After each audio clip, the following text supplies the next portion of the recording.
SiegeTheDay23 across the DFS industry, here for a Tuesday German Bundesliga football preview, David. I promised you when we set this up, you said this will not happen if you drop that S word. So this is the football preview, and I'm here with David Peters, aka Siege Today on Twitter.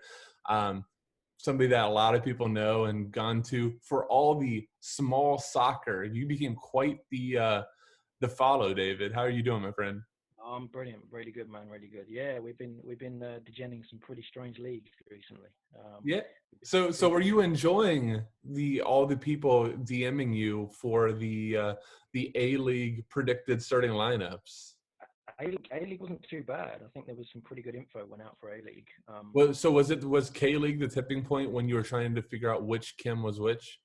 K League was interesting because Draftkings didn't drop it till pretty late, did you?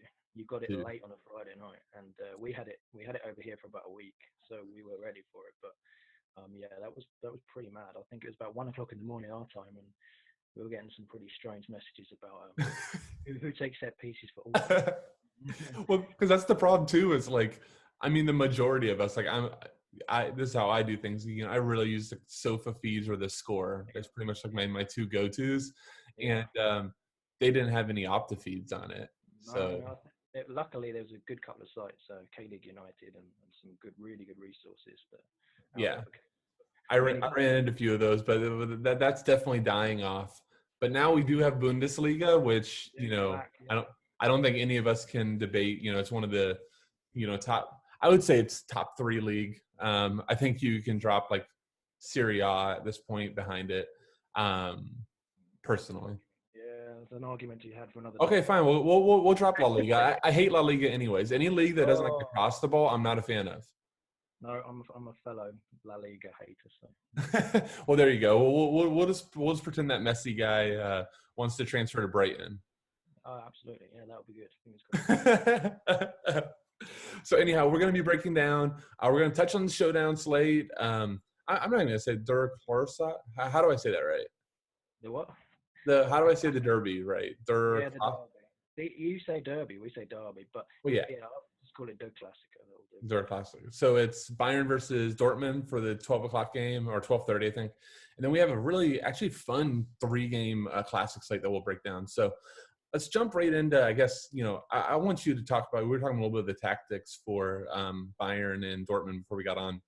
Yep. So just talk to me about maybe what you see. We'll touch on a few DFS plays, but it's a showdown. It's probably all we can really do. Exactly. We can't talk for hours on it. It's self-explanatory in one aspect, and you can go quite in-depth in another. You've got 2 top teams. Obviously, Bayern Munich are the favourites. They are the more attacking of the teams. It hinges on a couple of plays. I think we can all sit here and say we're quite happy that Joshua Kimmich is quote unquote a lock. I don't like that word, but a lock. Yeah. And there's a couple of other plays. Plays like Pavard is 4,800. I think. So cheap. Yeah, cheap. And I mean, Kimmich has been. Why has he been underpriced so much? Even since day one, who's pricing this guy? Well, I mean, let's be real. Like, I don't mean to jump over to EPL, but. Yeah. How long was Trent Alexander-Arnold screwed up price-wise just because he was a defender? So it's like, we can't break like the 7K threshold when he was, outside of KDB. Was there a better floor for the first half of the season? Probably not. So how much do you think his captaincy goes then in sort of GPP? How much do you think Kimmich is owned? I think it's pushing 30-40% just because the moment that you push, and then that I'm saying he's like 75% owned in GPP, maybe like 30 to 40 in captain slot, just because when you put him there, you're not just talking about like being able to build around Lewandowski and then going down. You can go Lewandowski and then you can go like Haaland. I think a lot of people will get, if Sancho is in, I think it makes a ton of sense, or Gnabry. Yeah.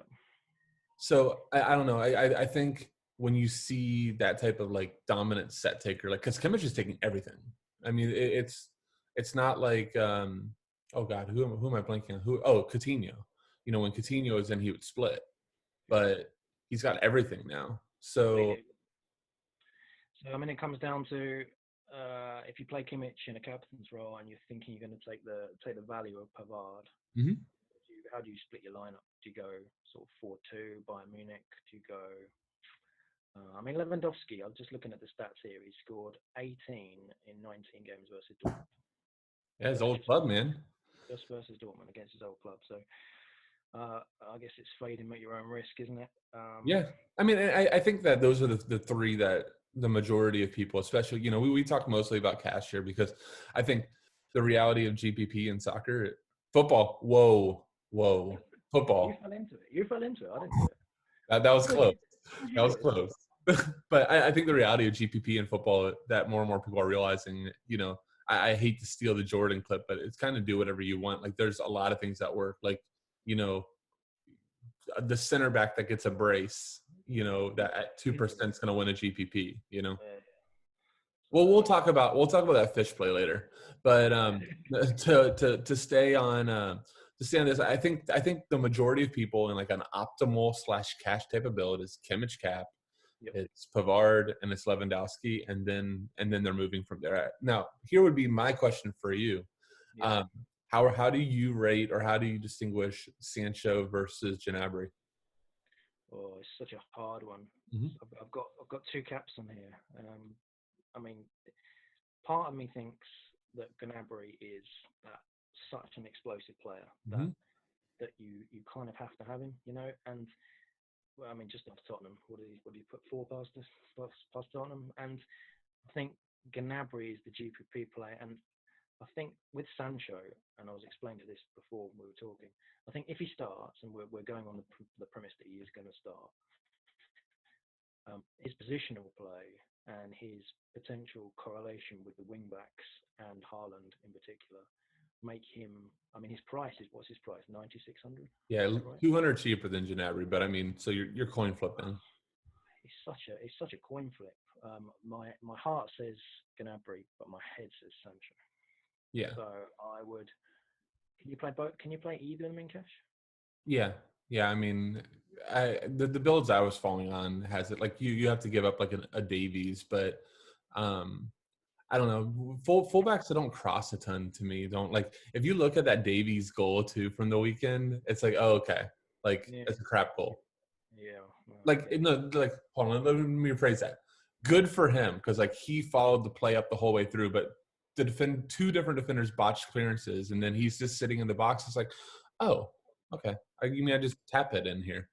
Do you think with the wing backs and the play, with Alphonso Davies and Hakimi, do you think that they to a certain degree negate each other in sort of tactical today? I don't know. I mean, personally, like, and somehow you switched to the interviewer. I see what you did here, but I mean, Hakimi didn't make it at Madrid because he couldn't attack and also defend. Like Carvajal for all the crap he gets still had some defensive ability, and Hakimi would just get burned so bad because he's just overcommitting. So, I mean, honestly, like, I think if anything, if we see the left side might be where you can attack too, because Piszczek has seen better days too. He's 31, 32, a little bit off the pace.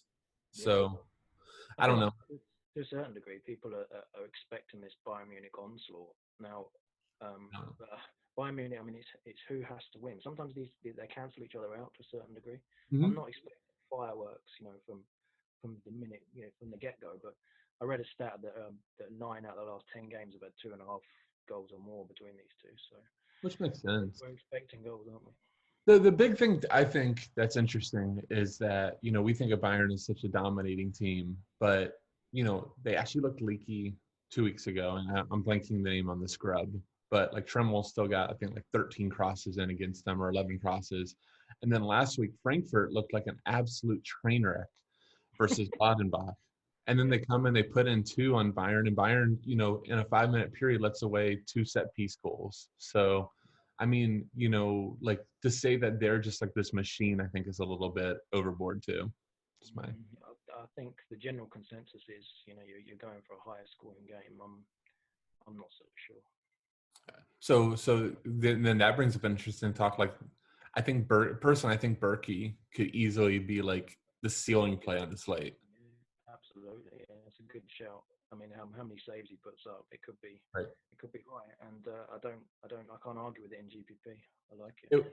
So I think the biggest argument against Berkey is that I mentioned him, and based on my goalkeeping record in Germany, um, guys, we're going to go to this at the end because I'm going to just step away from goalie because I'm now running 4 straight negative. But in that time, three times cashing. So I mean, that should be that should count for something. Tells you everything you need to know, doesn't it, about a goalkeeper? Oh, dude, I I looked at goalkeeper, and my heart actually started racing. I'm like, oh god, like why do we still have this?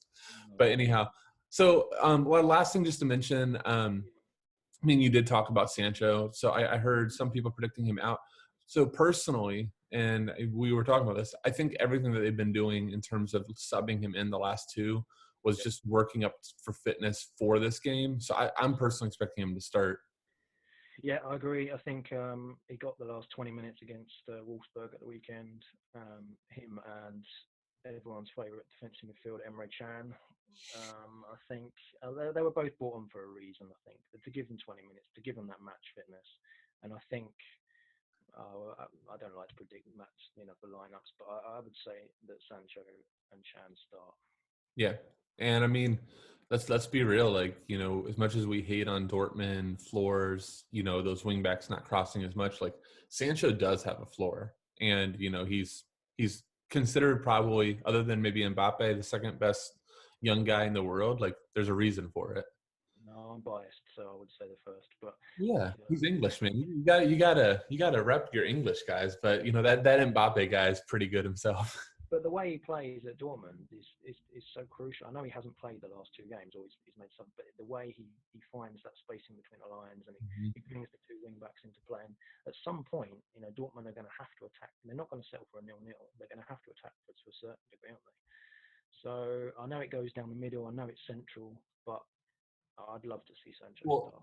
And you just bring up one tactic, and we're spending more time on this game than I expected. But let's be real, like this is actually the better game of the day. But no Thiago for Bayern is huge. Like I don't know if DFS people we don't like Thiago isn't like a DFS play anymore. Now he doesn't like take any corners, but like Thiago is easily from a defensive perspective and like a control and technician, like a top 10 midfielder in the world still, in my opinion. Like for the role he has to play for them. So if it's Goretzka's an attacker. So that's a ton of defensive reliance on Kimmich. And then you have Alaba that's, learning a new position. So, and Boateng has been off the pace for, how long has Boateng been off the pace? 2 years now?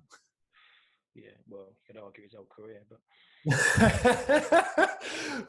but let's be real. Like I love Alaba, but I mean, going from left back to center back is a transition. So you just start looking at that middle of that pack, and you go, okay, the middle of Bayern is actually kind of weak, and that's where Dortmund actually do like all their play. So that's where your boy Emre Can comes in. Oh God. You need Delaney every single day, but I mean, to your point, like even though like people will see formations and see Sancho line up on a wing, like if you look at his heat maps, he's very much finding space in the middle. Like he is not attacking the inline. He is the top of the box, searching for space, and then letting, like you said, like letting those wing backs play off of him. So, and do you think to a certain degree that a lot of people will go back to Goretzka because they look at his game logs and they saw him start slightly in that advanced role? All I'll say is there's a build that I ended on that leads you right on Goretzka. So, it's a trap. I don't know. I don't like it. I'm gonna keep toying. I'm hoping for some sort of change. I think Coman, if in is, I've always been a Kingsley Coman fan from a DFS perspective. Likes to shoot, likes to cross. He's gonna sub. He falls in that range as well, sort of the 8K range, doesn't he? Yeah, he's a solid price. I mean, and he's just a good player, and especially since he got rid of that rat tail, I can defend him again. I couldn't when he had that rat tail with like the beads on it. Oh my God. I was actually like becoming less of a Kingsley Coman fan because of the rat tail. I'm like, I just can't watch him. But if you look at his price with 8K and Goretzka at 72, I mean, you take those two and you take Kingsley Coman any day, don't you? Yeah, it's just I think to your point, or kind of what you were mentioning earlier, it's where you start going. I guess last thing, because those that have been watching know I'm a Guerrero hater. How do you rate Guerrero? Well, I know why you're a Guerrero hater. It's because that first slate he killed us all. But I had him a little bit, and I get it, but I don't get it in this matchup. Mm-hmm. And I think that we keep, I fell into the same trap this week and said that, it won't happen again. It won't happen again. But I really would think it won't happen again. Yeah, and I mean, I think he's going to be super, super chalk, especially in cash. So he's so cheap as well. What is he, 6,800? Yeah, it's good. It's going to make him super cheap. But like, if you see Sancho and Hazard in, like, he might get a corner. Yeah, what? Yeah, Just one. But it's okay. He has a corner. Yeah. Anyhow, let's jump into the main slate. I joked with you that I wanted to get done in 30 minutes. This is not going to happen, but it's cool. I hope everybody enjoys this. I'm loving. By the way, Dave, I love the soccer talk. We'll have to schedule a 3-hour episodes of tactics with Siege. I just keep talking. That's my problem. So tell me to shut up. I just keep talking. Hey, I mean, this is people are watching and listening for people talking, so it's cool. So anyhow, let me real quickly. I'm going to pull up some odds. We'll jump into odds and this main slate. So let me get back. Let me throw this, maybe. Here we go. All right. So odds for the main slate. So we probably should have brought it up earlier, but Bayern slight favorite at home. Last thing, I asked Lee this on Friday. How are you rating the whole home field with everything going on? Are you giving it any sort of weight? Very small, very small. I still think it's there to a certain degree. Just for familiarity about stadiums and things, but it's obviously negated without fans, so it's not as important as it once was.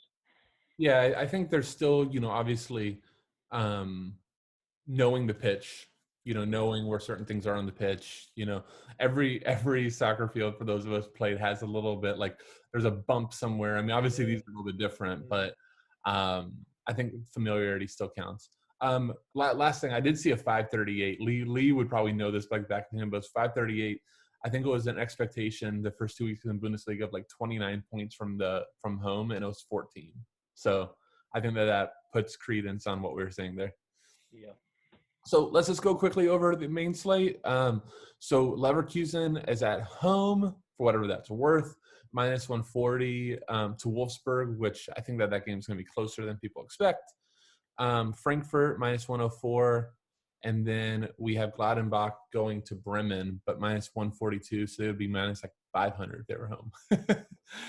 Bremen, especially if our boy Josh Sargent starts, is definitely struggling. So just from like a gameplay or a matchup, anything, not even talking about players, but any teams just jump out to you there, David? Yeah, the Leverkusen obviously is the big one, and who you take from that. I mean, obviously we need to mention rotation.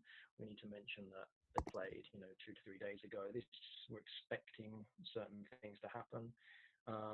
Leverkusen, I mean, it's not that Wolfsburg are a particularly bad team. It's only just that Leverkusen look really on it, don't they? They look they look like they could they could take anyone on at the moment. Leverkusen and Borussia Mönchengladbach. That's how we're saying it. They're the two teams. And that's why I had you on for that pronunciation there. I'm going to try to trick you up later, but man, I love it. So they're the two. Obviously, with specific lineup builds, you're going to have a problem with the pricing. Eintracht Frankfurt at home with Kostic in the midfield. That is the other one. And obviously, again, facing up against Freiburg, that kind of did us all at the weekend. But on specific sites, Freiburg were a nightmare. Not on DraftKings, but on other. I was going to say, like, so this guy. Kill me. So this guy, we're going to call him Guy, comes at me on like Twitter and DMs and is like, you're shit stacked there with Freiburg. And I'm like, so just going to throw this out there. I think it was Schmidt, Gunter, Grifo, Salali, I think is his name. I played him in cash at like 3% just because he was out on the wing and was cheap. All of them were in double digits. And then I think the guy, I'm blanking on his name, playing striker, but I think he finished at like 9 or 10 with no goals. So like Guy on Twitter, first off, thank you for subscribing to the YouTube channel. But maybe if you got another goal in there that Freiburg, you could have like flashed a big score going. If Freiburg would only scored, I would have won all the money. Just saying. No, the floor of their players is you mentioned the three there. Gunther, Schmidt, and Grifo. And I think they're the parts that you can take from. I don't subscribe to the fact that they're that bad a team. They're not great, but they're not that bad. I mean, they're like a lot of the Bundesliga. You got like these top 3 to 4 teams, and then you've probably got like 6 to 8 average teams, and then you have the Bremens. Yep. Yeah, exactly. And then you're skating around the end. So, I mean, we'll talk positions in a minute, but they're the main ones. So we want to talk position. I'm going to start this on to you. Do you play or fade Filip Kostic? Oh, I'm the biggest Filip Kostic fan in probably the world, and have been for a while. And I own a lot of shares on a different site of Filip Kostic. And We'll talk about it at the end. Always praised him, but that 10 grand price tag is. I mean, how do you fade him? It's such a hard one, isn't it?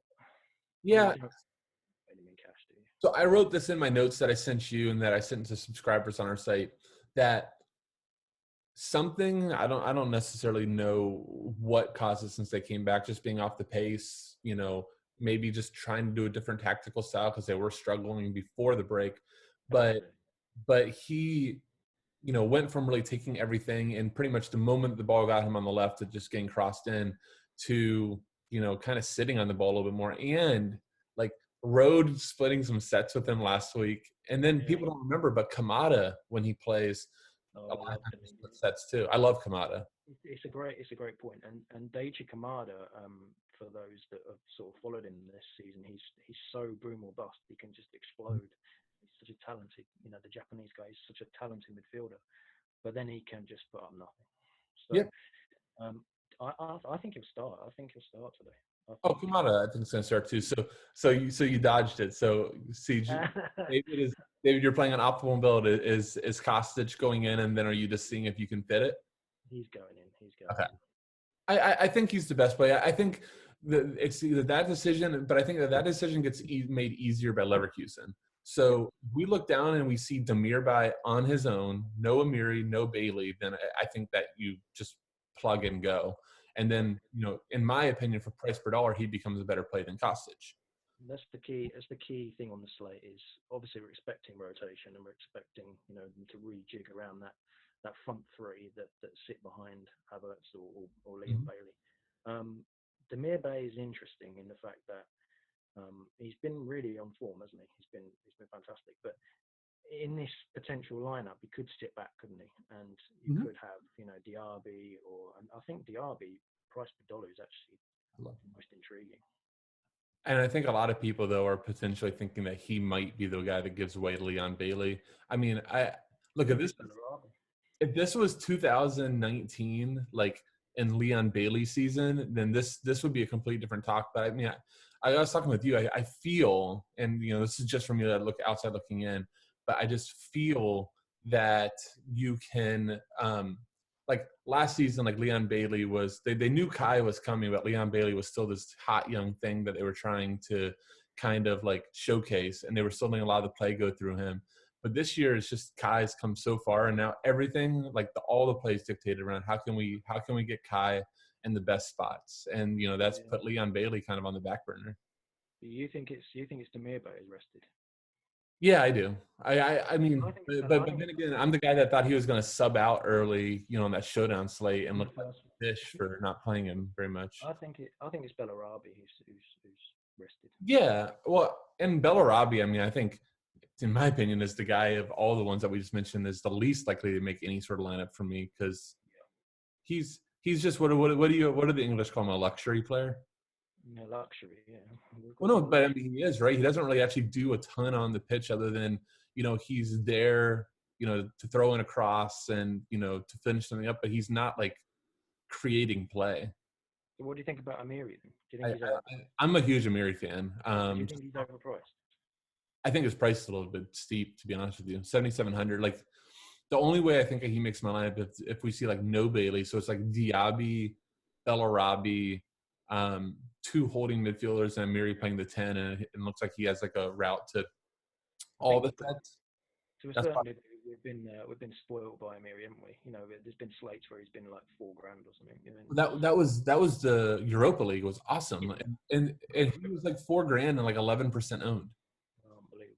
And like he was like, you know, for those of us that play all the time, we're like, oh my god, what did they do here? How do you not do it? Yeah. So no, I mean, I think, problem with the price. I think. what about Kai? We're just gonna go a different route. We don't have to go structure here. What about Kai? How do you rate him here? It's hard to argue against the form. He's punished me enough times the last 2 weeks.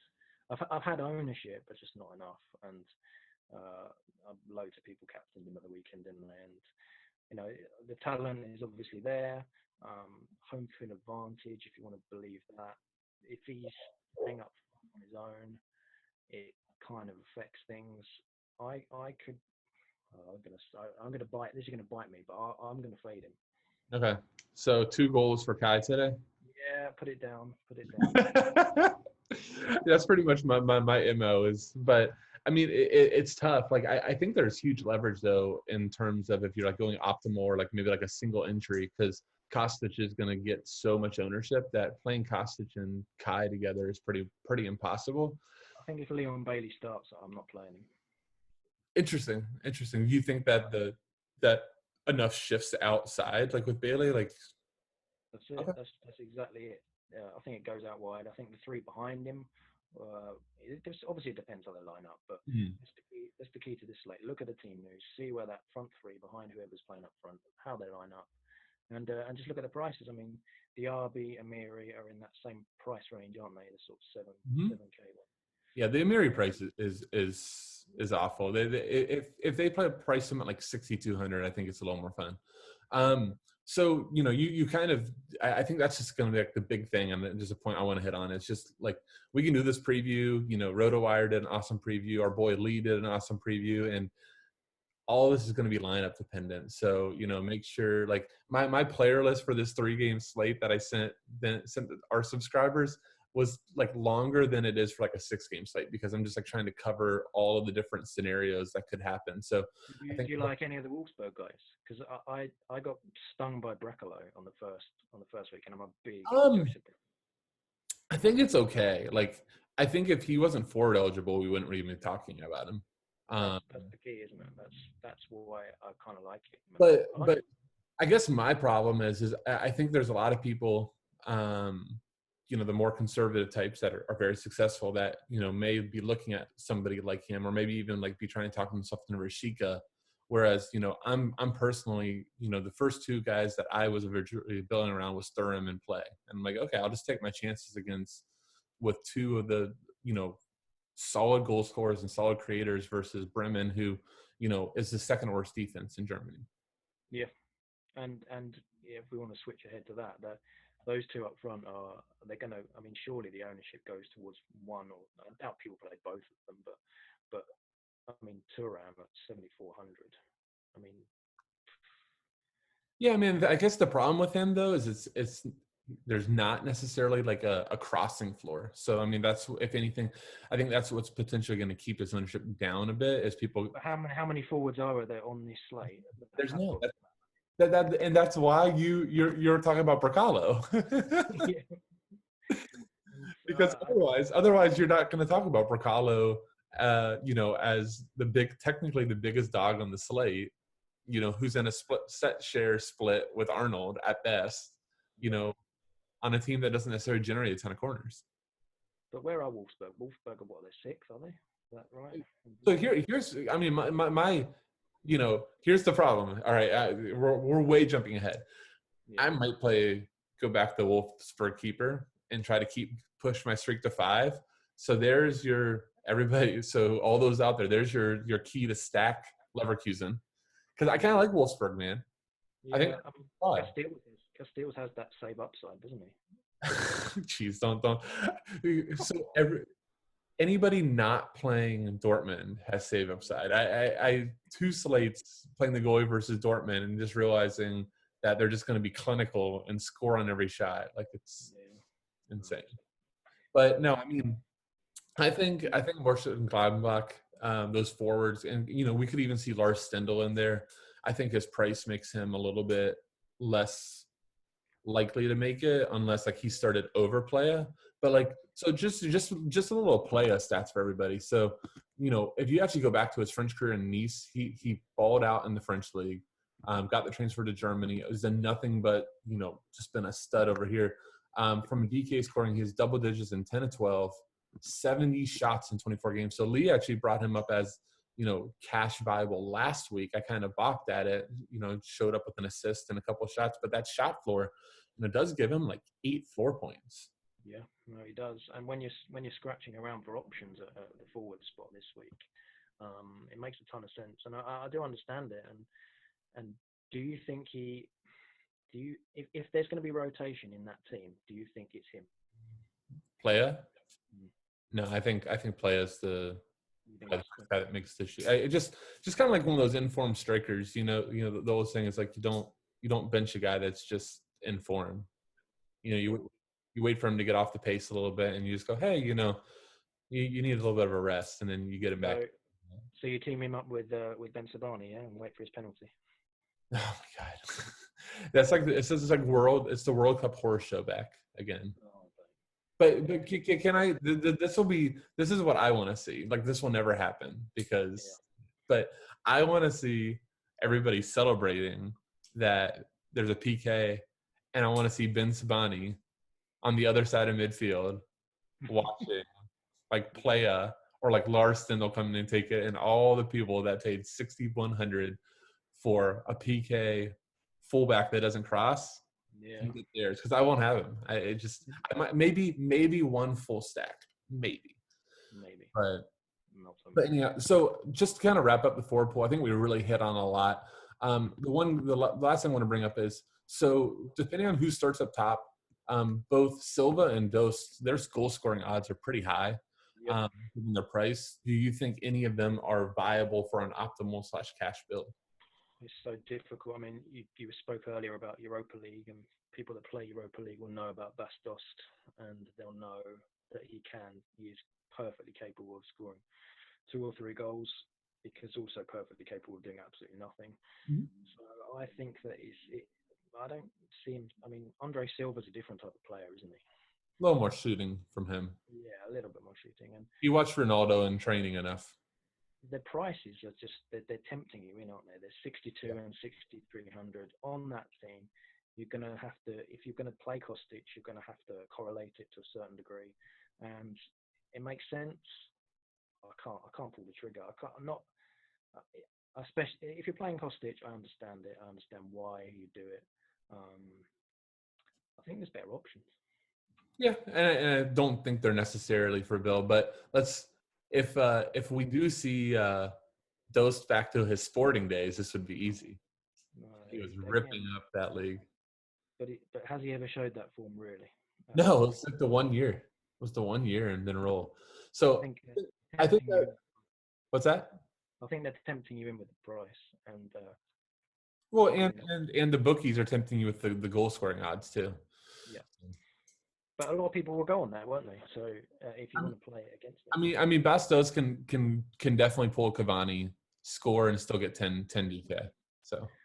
Yeah, no, that's true. Absolutely true. So, I think that there's better. There's other forward options. I think.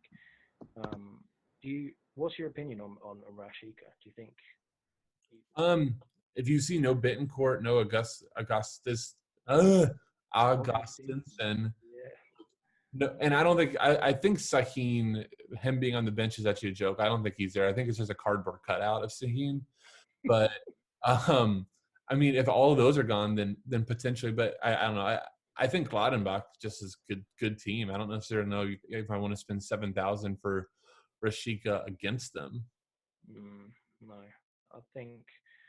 Sure, I get it. I mean, it's just the fact that he's forward eligible. He's got that, that price. He falls into that same sort of price range, doesn't it? Sort of 6,900. So what are the papers? Are Liverpool still interested? Because then maybe I have to be interested. I'm not talking transfer gossip. If you search far enough, everybody's interested in everybody. I do want to jump over to midfield. We pretty much went all over the top already. The one guy I think that we do need to bring up is Hoffman from Bodenbach. We've already kind of shared our love for that, and he has been taking some sets. Is that somebody that you're looking at all, or is it probably just does he not do enough?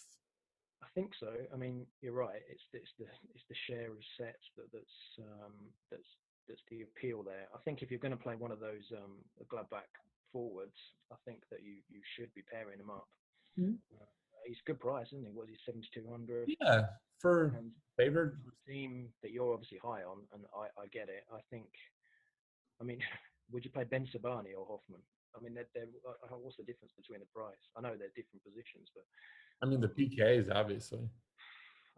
I get the Hoffman. I see the appeal of it. I do. I get it. Yeah, and here's the thing. I only disagreement I have on what you just said there is I think if like you do go like Thuram and Playa, you don't actually have to play Hoffman because you go, yeah, maybe I lose an assist, but you get a goal notification. You feel fairly decent that you have it as long as it's not a PK. Yeah, I mean, I think if you're talking about correlation there, if you're going to play one of those forwards from Gladbach, I think you pair them with the defender. Yeah, and but I've always been big in like an optimal or cash build to just go, I don't know how much I have to correlate because what if I'm wrong? Then I'm not doubling down. Yeah. I'm big at like, I think this is a big point is like go with your gut. Like everybody says you have to do this or you have to do that. But the one thing I've learned, from Parlor Boss, jump back there if you want to see it. But like, you know what wins? Sometimes crazy shit. Like it just. And that's a really good point because I like the way Parlor Boss plays and I like the way he constructs his lineup because he does use that technique a lot. And there's too much, especially from some of the content that's put out. It's all about you've got to go with his cash route, you've got to go with his set pieces, you've got to go with the players that cross. And sometimes, especially with tonight, you've got a 3-game slate there where some random stuff could happen. And especially in GPP, I think it's important to encourage people to think about correlation and to think, is there an outlier thing that might happen and go down that route. And I think the 2 weeks that we've seen in Bundesliga is it's been fairly self-explanatory. It's going to break, and I think tonight could be the night it breaks, especially if there's heavy rotation. Yeah, I mean the rotation. The other thing I've noticed personally in Bundesliga is I just feel like so far the league at least has not supported the floor players nearly as much as the goal scorers. So like that was an observation I took into Sunday, and I actually played Poulsen in cash with Werner. I saw a ton of people on Nkunku, but with Olmo, and I was just like, those are two players that do the exact same thing. Like they're, they want to kind of get in the middle of the field and create. So, like, I don't know if I. Olmo went missing, didn't he? What's that? Danny Olmo went missing. Oh man, I mean, poor kid. Obviously this was too quick of a transfer for him. He needed a little bit longer. But I mean, I joked with people that on Sunday in our chat, like, where did he go? And I'm like, well, in like 2 years, probably Barcelona or Madrid. But well, he came from Barcelona. I remember tweeting about him 2 or 3 years ago, saying, he came from Barcelona Youth Academy. Yeah. I said, he'll be back. He's so talented. He'll be back. But just like a lot of guys, I mean, going to Germany, immediately only being there for like a month and a half, and now you get quarantined and everything. Obviously, it can't be easy, but he'll make it. Going back to the original point about what I've noticed, especially in the 2 games, is that there's been a lot of shot to goal ratio, and the efficiency has been so high, isn't it? You've got teams like Dortmund who are not shooting tons and tons and just scoring on higher percentage of shots. And I guess that's where, if you're a believer in XG, that's another debate, but if you're a believer in it, then that's what the Bundesliga has been sort of proven over the last. We haven't been back 2 games, haven't we? So yeah. I mean, hey, it could go one way or another, right? We could even break more and just like expected goals just continue to be on the rise tonight, or we could see a reversion back to guys missing chances. I mean, it's boils down to that. It's a predictive stat, isn't it? And so I think the bottom side of midfield, like I think in between we got the likes of Bittencourt, Arnold. I think both of those guys personally are fine. Like I think you kind of know what you're going to get with 8 to 10, and then they kind of pop if they score or assist. But like Their last guy in for me type of thing. How about you? Yeah, I mean, Bittencourt's form has been fantastic, and he's looked great. The 7K price tag, it doesn't put me off at all. I guess it's just the fact that it's Bremen, isn't it? And it's a bit of it's bias, really. I mean, you're looking at it, and who else on that team is gonna create the chances? Eggestein. Sheikha, I guess a bit, but yeah. So I think Bittencourt will get ownership at 7K. yeah, I think he's fine. I mean, and I think Arnold just is that prohibitive. Like the RotoWire guys stole my term, so I'm going to give them credit for this since they said it before me. But I actually had him written down as the guy who just always somehow shows up and gets there, and it truly is like you look down and it's 8 to 12, and you go okay, and then if he gets a goal or assist, it's over 20. Yep. So for the price tag, you can't argue. yeah, it's just a matchup thing, and the reality of the way that Leverkusen plays, his defensive role is going to have to be so much higher. So yep, that's key. That just kind of pulls. Is there anyone in midfield, any of the sort of the low range that you like? Well, I was gonna throw it to you. So I wrote up. I just mentioned Eggestein, and Eggestein's 3,300. Yeah, and so he's like a type that I think, like I've personally like soccer guys like you always are on, and I miss because I only look at these low guys if they get sets, and I miss these guys that accumulate tackles and drawn. Well, what do you like? Well, he's the perfect thing. Eggestein's the perfect candidate for if you're building your lineup and you get to that point of utility where you've only got that sort of 3,500 and you're looking for that player that some might call a defensive midfielder or just a standard midfielder. But 3,300, what do they need to get you to pay off value? Not a lot. Yeah. And he's got upside. Eggestein's got upside. Yeah, I mean, I think if I remember right too, he's actually played a game for Germany too. Yeah. He's a big talent, and I think that's. I mean, if you look on the other side of the field for the same team for Davy Klaassen at 49. Oh, God. I mean, he was your boy at Brighton, though, right? Everton, wasn't it? No, I think didn't Klaassen make? I might be wrong. I thought he played. I thought he had a sniff with Brighton. You know what? I should know that, but I thought it was Everton. But there we go. I mean, that means if he did have a sniff with Brighton, he did not make an impact. Maybe Proper's Everton. Oh, I'm thinking Davy Proper. That's exactly what I was thinking of.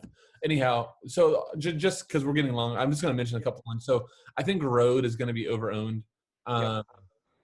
Like he had 2 corners that had be assists. Road last time. What's that? You were on Road last time. I had him in Showdown, thankfully, but it was only the price. And on my live stream, I said hashtag revenge narrative. So worked out. Former Bund. With Frankfurt, if Deitch Kamada doesn't play and Gasanovic plays again, that's the guy I have written down. I think 3,700 for him is actually sickening price, like for his upside. Yeah, I mean he lines up in that sort of front three behind the striker.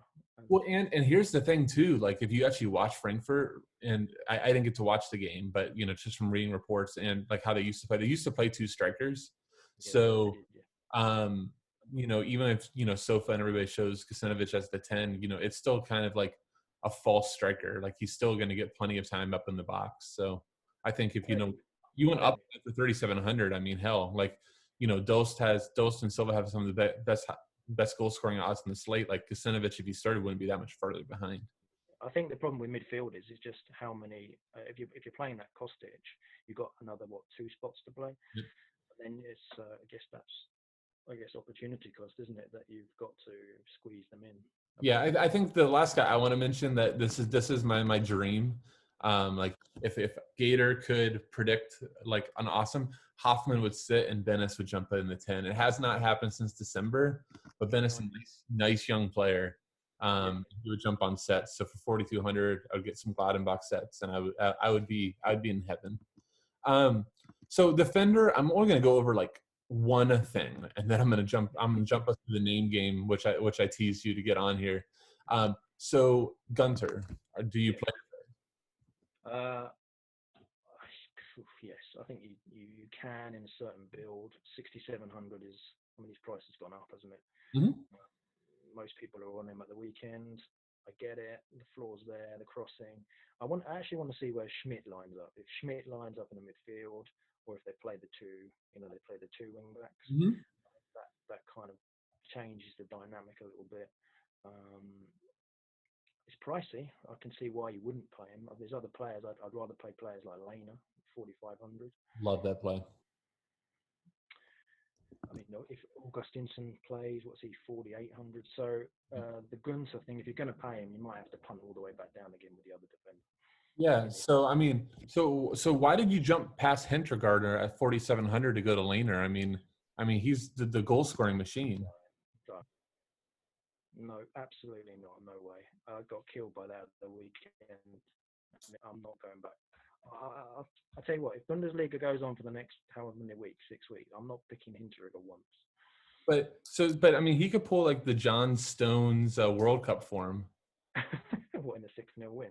2 goals, isn't it? I still have nightmares of that slate because I think Ashley Young was only like, I think he was like 5,300 playing wingback in some corners. Stones was like 4K. I'm like, how do you play Stones over Ashley Young? It was the Panama game, was it? Yeah, it was Panama. That was a nightmare. I remember writing that up. I wrote an article on that, and I said, don't expect the 6-0. XG got you there. Lehner was actually the bottom of defender that I had. I think at 4,500 you mentioned, and I think that's really nice. All right, I have to step away for this next section. It's goalie. Can you David help the people of who is going to get negative points that Gator is going to play so they can avoid? Oh no! How can I do it? It's completely impossible. It's the goalkeeper roulette. Who knows? I have absolutely no idea. I will say one thing. I think people gravitate towards to Casteels, and it's hard, isn't it? I mean, Pavlenka had a really good game, didn't he, at the weekend? Mm. So if people are game log watching, they could go down that route. It's a tricky one. I really don't know who to play a goalkeeper this week. Normally, I have quite a fairly good idea, but this week, I think you just pay down. I think it just becomes like maybe whoever fits. The only thing I brought up, I was thinking about this last night, but I do think more and more we're starting to get like this disparity that people either pay all the way up or people go all the way down. Yeah. And that whole like mid-range guys, especially in like pick'em contests, get a little bit overlooked.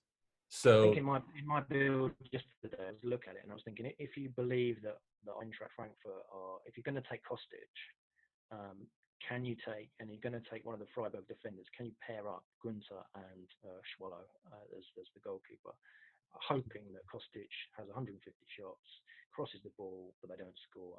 And I think you just hit on a perfect thing there, is that he probably has got to go as overlooked because he's right above Casteels. So he's probably not going to be looked at. And he's coming off, I think he got, 0 on the weekend or -2 or maybe 2. So, like, from a log standpoint, nobody on him. I mean, Eintracht Frankfurt themselves they can be wasteful. And as much as we love Kostic, they could, and especially Bastos and Andre Silva, they could easily put in quite a few shots. But I can see the argument for Schwallow tonight. Oh, I love it. So the only problem with all this is you're going to look like a genius until it's the 75th minute. Hintergardner heads one in, and at the 80th minute he gets another. You've written the script already, haven't you? It's Hinterigger.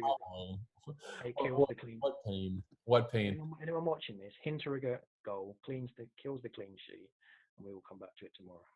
Yeah.